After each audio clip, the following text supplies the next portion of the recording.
Ndabasuhuje mwese inshuti zanjye ku rubuga Flow Kitchen and Creative. mugira amahoro, mumeze neza.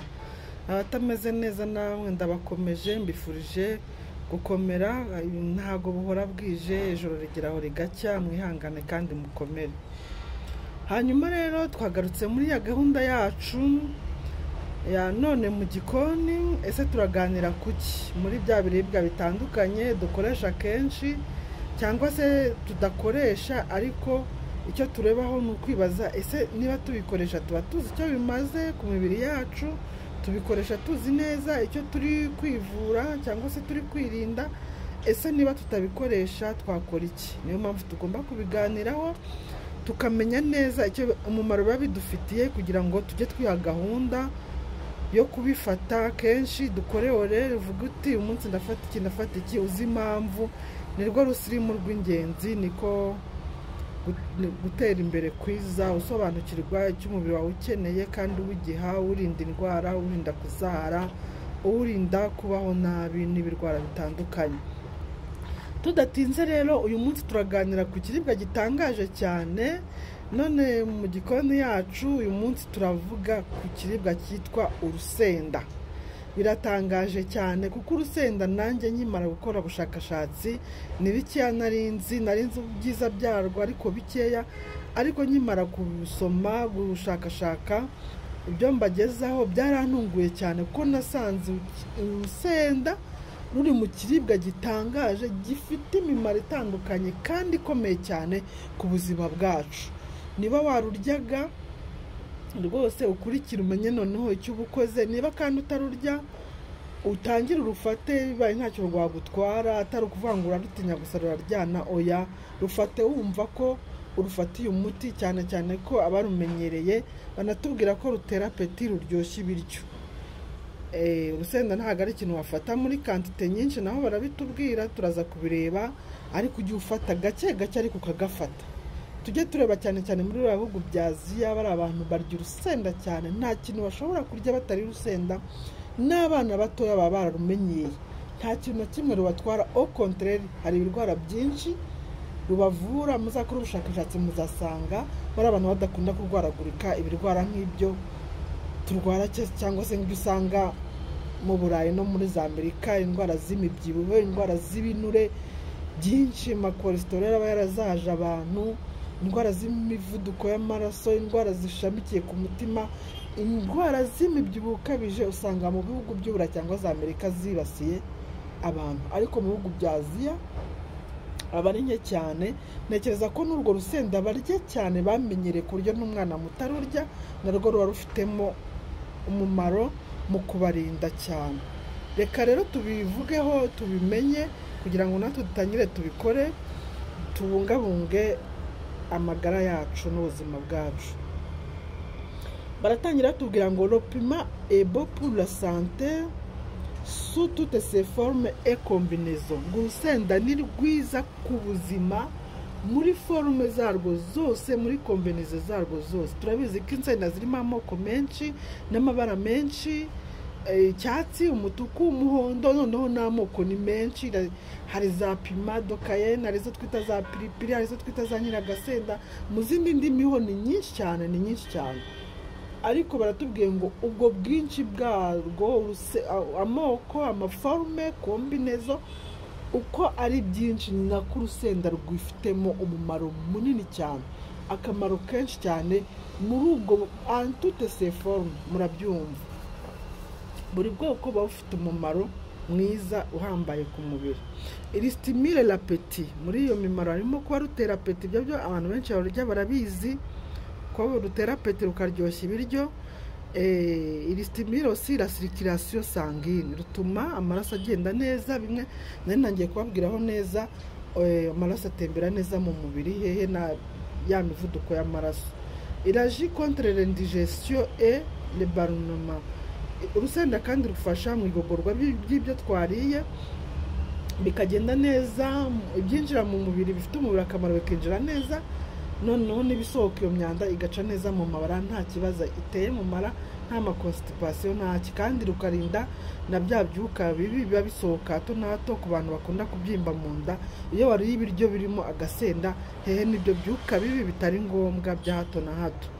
Il aide à soulager la tension et les douleurs musculaires tout en étant également antibactérien. Urusenda kandi rufasha kugabanya ububabare mu nyama, mu kuribwaribwa muri za miskire, kandi rugafasha no kurwanya amabacteri. Amabacteri nayo ntabwo ari meza, aratari meza mu mubiri, aratari meza rero urusenda rurayarwanya. Riche en antioxydants, le piment aide à combattre le stress oxydatif en inhibant l'activité des radicaux libres. Kubera ko urusenda ari antioxydant, narwo ruri muri bya biribwa duha agaciro cyane, bidufasha gusohora imyanda mu mubiri, kuturinda amaradicaux libres yandi ashobora gutera kanseri atewe n'iyo myanda iba myinshi mu mubiri, nyine bigatera ibinure bibi, bigatangira gutera indwara zitandukanye z'imivuduko y'amaraso, indwara z'umutima, indwara zishamikiye ku gutembera nabi kw'amaraso mu mubiri cyangwa se kumwijima n'ibindi. Ibyo byose urusenda rurabirwanya, ngo rukura iyo stress oxydatif nyine ari itera radicaux libres, arizo zijyana no mu gukura nabi kw'amaserire, bigatangira gutera indwara zirimo n'indwara zikomeye nka kanseri.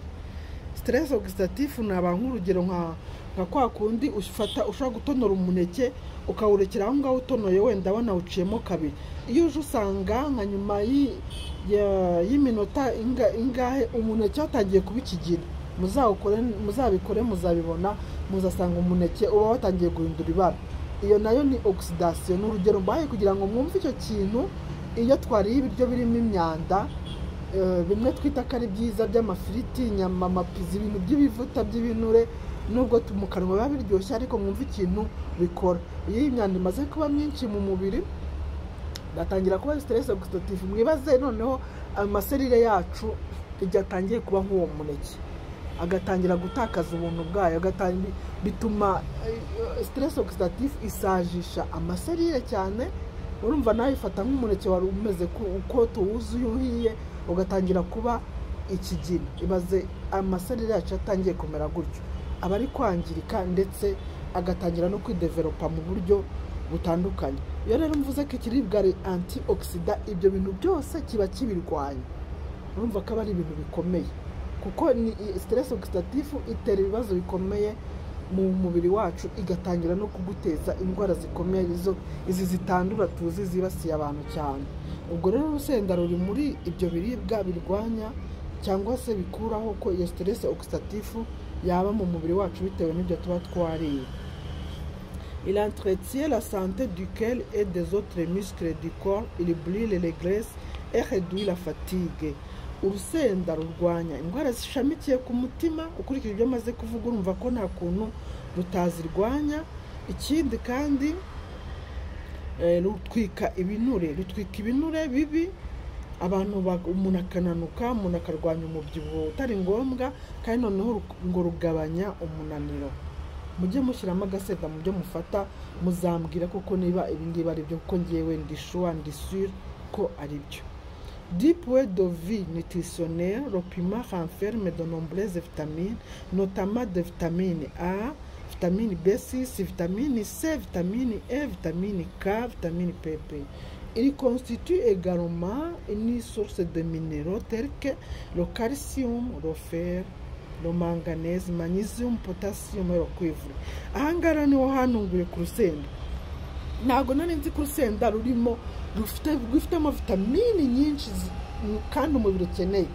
Ibindi biri gushaka gusangamo nk'eshatu, ariko urusenda batubwiye vitamini esheshatu zose umubiri ukeneye. A, murabizi ko ari nziza ku ruhu no ku maso. B6, C, murabizi ko itagereranywa ku budahangarwa bw'umubiri. E na K, mu bijyanye no gukomeza amagufa. Ni vitamine zihambaye ziba mu rusenda udashobora kubikeka. Hanyuma noneho hakongeraho n'imyunyungugu myinshi, harimo calcium, komeza amagufa, feri yongera amaraso mu mubiri, manganese, magnesium, potassium, cuivre. Ni ibintu bitangaje byanunguye ku rusenda. Murabona ko urusenda rurihishe, rurakungahaye mu buryo umuntu adashobora gukeka kandi ari ikintu tuba tubona gisuzuguritse tudashobora abantu benshi batitaho. En quantité modérée, le piment est indéniable en aliment au nombre bienfait santé. Urusenda iyo urufashe muri quantité modérée utakabije, ntabwo ari byiza gukabya ku bintu byose. Urusenda rero rufashe udakabije mu quantité modérée ngo ni rwiza cyane ku buzima, kandi tumaze kubibona kuko ukurikije vitamine rufite n'imyunyungugu rwifitemo nta kuntu rutaba ari rwiza cyane ku buzima bwacu. Il permet de limiter les risques de maladies cardiovasculaires et protéger le foie, de maintenir son poids de forme et de prévenir certains cancers. Urusenda ngo rufasha twabivuze kurinda indwara zishamikiye ku mutima, noneho rukanarinda umwijima. Urumva niba ikiribwa gitwika ibinure mu mubiri kikaba ari antioxidant, gifite capacity yo gusohora imyanda iba iri mu mubiri, nta kuntu kitaba kirinda umwijima. Urabyumva bita byikora. Noneho ururinganiza ibiro bidakenewe ku muntu ufata urusenda, ntibishobora kuza ubwo mu byo ukabije ukabura wirinze, kandi rukarinda kanseri zimwe na zimwe zitandukanye. Nta gushidikanya ukurikije ibyo twabonye rukora, ibyo rwifitemo nta kuntu rutarinda kanseri zimwe na zimwe. Il permet aussi de réguler la glycémie.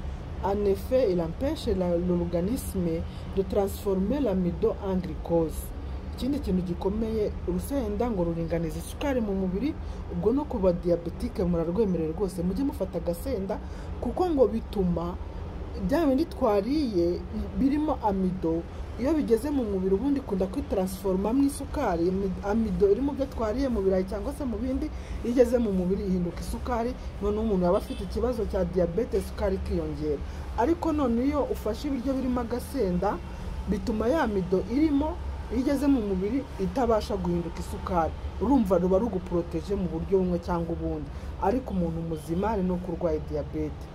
Il brûle aussi les graisses et augmente le métabolisme. Twabivuze rutwika ibinure, umuntu ntabyibuhe mu buryo butakurikije gahunda, kandi noneho rugafasha muri métabolisme n'igogorwa by'ibyo tuba twariye.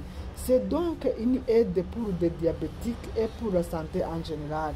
Barasoza batubwira ngo birumvikana ko urusenda ari aide, ari ikintu gikomeye gifite umumaro ku bantu barwaye diabete no ku buzima muri rusange. Ukurikije ibyo tuganiye, inshuti zanjye, mufata agasenda, uwakarya gakomeze azi none impamvu ari kukarya, agira apeta aryoherwe, ariko azi n'ibyo ari kwirinda.